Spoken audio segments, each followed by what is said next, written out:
तो आईएएस बनना चाहते हो तो इस बार का पूरा स्केड्यूल जान लो यूपीएससी का।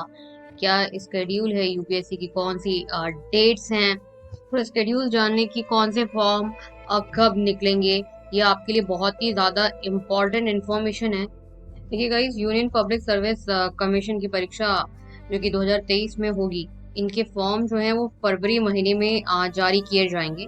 और जो कैंडिडेट इसमें अप्लाई करना चाहते हैं वो 1 फरवरी 2023 से फॉर्म भर सकते हैं। ठीक है गाइस, तो मैं आपको बता दूं कि 1 फरवरी 2023 से आप लोग फॉर्म भर सकते हैं।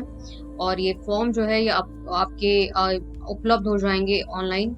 आपको इस वेबसाइट पे जाना है upsconline.nic.in।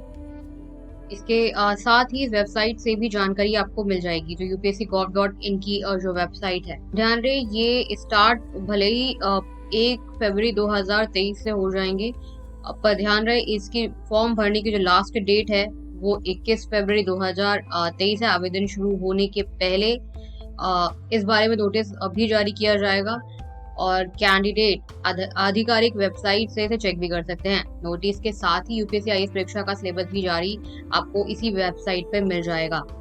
आप लोगों को बस फॉर्म भरते वक्त सावधान रहने की जरूरत है, सही से फॉर्म भरिए।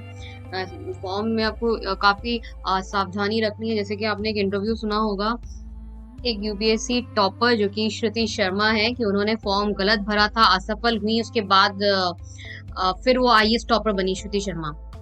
इन्होंने मोड ऑफ लैंग्वेज जो था वो गलत चूज कर लिया था जब इन्होंने पहली बार फॉर्म भरा था।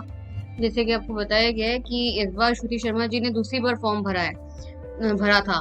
इन्होंने देखिए साफ कहा है कि पहली कोशिश में फॉर्म गलत भर जाने के कारण मुझे हिंदी में पेपर देना पड़ा। आपको जैसे कि पता है कि पहले अटेम्प्ट में श्रुति शर्मा जी का एग्जाम नहीं निकला था, इसलिए आप लोग जब फॉर्म भरें तो बहुत ही सीरियस होकर ध्यान रखें। और उसमें उन्होंने मेंशन भी किया जिसमें 1 नंबर से वह पीछे रह गई थी और इनको लिखना इंग्लिश मीडियम में था। देखिए इन्होंने लिखा है, इस बार अंग्रेजी में पेपर लिखा और क्लियर हो गया। पापा को जब पता लगा कि ऐसा हुआ तो वो बहुत भावुक हुए, वो दिल्ली वापस आ रहे हैं। माता पिता की खुशी देखकर ही मुझे सबसे ज्यादा खुशी होती है। गाइस मतलब आप समझ लो यहाँ पे मेन इंपॉर्टेंट बात ये है कि श्रुति शर्मा जी ने भी फॉर्म गलत भर दिया था पहले अटेम्प्ट में, इसलिए फॉर्म भरते वक्त बहुत ज्यादा सावधानी रखी जाए।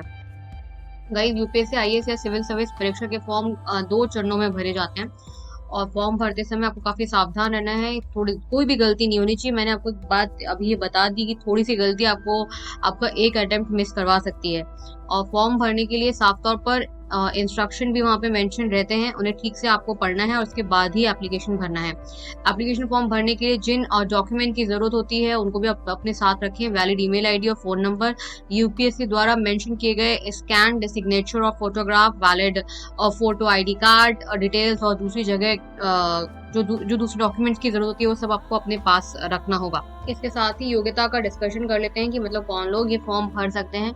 एक तो जनरल कैटेगरी के लिए ये फॉर्म जो है वो 100 रुपए में अवेलेबल होता है। जहां तक आवेदन के लिए पात्रता की बात है तो कैंडिडेट का भारत का नागरिक होना इसमें बहुत ज्यादा जरूरी है और उम्र जो है वो 21 से 32 साल के बीच में होनी चाहिए। ठीक है, जो आरक्षित श्रेणी में आते हैं या आयु सीमा में लोगों को छूट मिलती है। और कैंडिडेट का किसी भी विषय से ग्रेजुएशन होना इसमें कंपलसरी है। तो अगर आप यूपीएससी के बारे में सोच रहे हैं तो आप ये समझ लें कि इसमें आपका ग्रेजुएशन होना बहुत ज्यादा जरूरी है।